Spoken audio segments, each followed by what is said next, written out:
আসসালামু আলাইকুম। আজকে আমরা বল থেকে ঢাকা বোর্ডে আসা একটা কোশ্চেন সমাধান করার চেষ্টা করছি। দেখি উদ্দীপকটা কি ছিল। দুইটা বস্তু ছিল। দুইটা বস্তু একই দিকে যাত্রা শুরু করে। প্রথম বস্তু এ u1 অর্থাৎ 10 মিটার পার সেকেন্ড বেগে যাত্রা শুরু করে এবং দ্বিতীয় বস্তু বি u2 আদি বেগে অর্থাৎ 5 মিটার পার সেকেন্ড বেগে যাত্রা শুরু করে। এ বস্তুটার ভর দেয়া আছে 12 কেজি, বি বস্তুটার ভর দেয়া আছে 8 কেজি।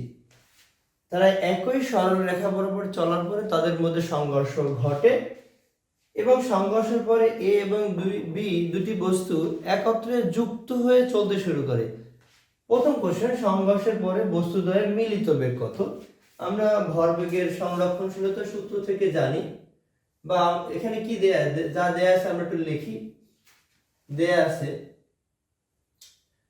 আদিবেগ u1 ইকুয়াল দেয়া আছে 10 মিটার পার সেকেন্ড। m1 দেয়া আছে 12 মিটার মানে 12 কেজি। m1 দেয়া আছে 12 কেজি। u2 দেয়া আছে 5 মিটার পার সেকেন্ড।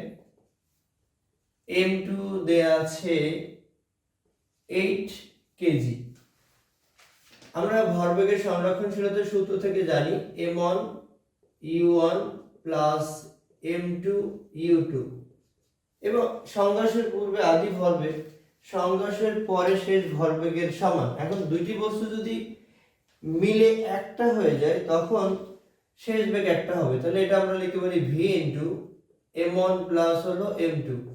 অর্থাৎ এখানে আমাদের বের করতে বলছে মিলিত বেগ।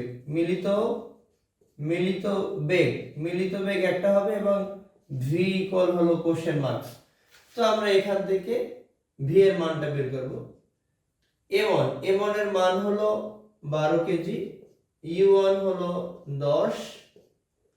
এবারে m2 এর মান হলো 8, u2 এর মান হলো 5। v ইনটু 12 যোগ হলো 8। m1 এর মান 12, দুইটা মিলে একটা হয়ে যাবে। m1 এর মান 12 এবং m2 এর মান হলো 8। তো এখানে 120 হবে, এখানে 40 আর এই জায়গাটা হবে v ইনটু 12 আর 8 যোগ করলে 20। তো আমরা যদি এটাকে হিসাব করে নিই 20 v ইকুয়াল হবে 160। তো ফাইনালি v ইকুয়াল টু হবে 160 ভাগ হলো 20, তার মানে এটা আসে 8 মিটার পার সেকেন্ড। দুটি বস্তু মিলিত হয়ে 8 মিটার পার সেকেন্ড বেগে একই দিকে চলবে। এবারে দ্বিতীয় কোশ্চেন, সংঘর্ষটি কি স্থিতিস্থাপক? অর্থাৎ সংঘর্ষের পূর্বে আদি গতিশক্তি কি শেষ গতিশক্তির সমান হবে? সেটা যদি আমরা দেখাতে পারি তাহলে বলবো যে সংঘর্ষটি স্থিতিস্থাপক। আমরা ঘ নম্বর কোশ্চেন দেখছি। ঘ নম্বর কোশ্চেন সমাধানের ক্ষেত্রে আমাদের যা লাগবে u1 লাগবে। u1 হলো 10 মিটার পার সেকেন্ড। m1 হলো 12 কেজি, m1 হলো 12 কেজি। u2 হলো এখানে u2 দেয়া আছে 5 মিটার পার সেকেন্ড। m2 দেয়া আছে 8 কেজি এবং মিলিত বেগ অর্থাৎ দুইটা বস্তুর মিলিত বেগ দেয়া আছে। মিলিত বেগ v ইকুয়াল দেয়া আছে 8। v ইকুয়াল আমরা গ নাম্বার থেকে পেলাম v এর মান হলো 8 metre per second. 8 metre per second. বস্তুটির যদি সংঘর্ষের পূর্বে আদি গতিশক্তি সংঘর্ষের পরে শেষ গতিশক্তির সমান হয় তাহলে আমরা বলতে পারবো যে সংঘর্ষটি স্থিতিস্থাপক, অর্থাৎ তাদের আদি গতিশক্তি শেষ গতিশক্তির সমান আছে। তো আমরা এখানে বলবো সংঘর্ষের পূর্বে আদি গতিশক্তি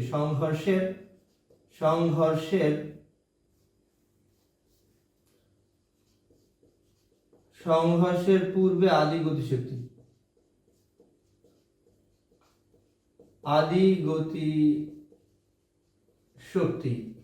এটাকে আমরা ek1 বলতে পারি। ek1 ইকুয়াল হবে half m1 u1 square plus হলো half m2 u2 square, half into m1, m1 এর মান হলো 12 এবং u1 হলো 10, 10 এর বর্গ প্লাস হাফ ইনটু m2 হলো m2 এর মান হলো 8 এবং u2 এর মান হলো 5 এর বর্গ কেটে দেব 6, তাহলে 6 ইনটু 100 প্লাস কেটে দিলে 4 ইনটু 25, 600 যোগ হলো 100, অর্থাৎ এখানে 700 জুল হয়।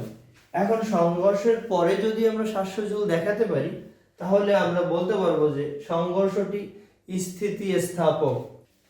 সংঘর্ষের পরে শেষ গতিশক্তি, সংঘর্ষের পরে শেষ গতিশক্তি,